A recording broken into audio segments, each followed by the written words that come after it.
Guys, I think we're actually suffering from a massive flood right now. We are suffering from a massive flood. A literal flood is happening right now. Let me see if I can get a close up. Wait. Oh my God! Look at that! Jesus!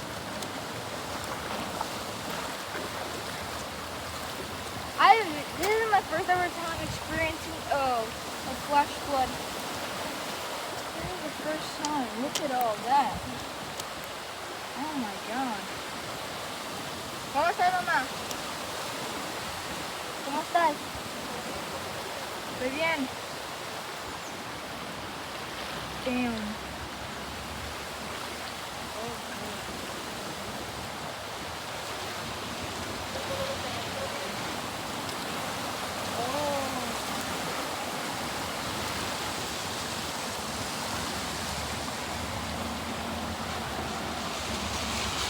Ok, vámonos.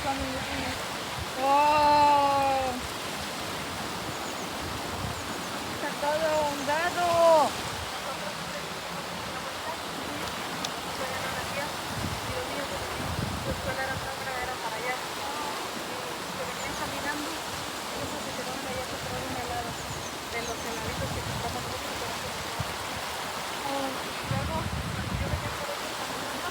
Cuando teníamos caminando de la casa de papá de helado, aquí había un árbol de mora de las negritas y nos poníamos a cortarlas para...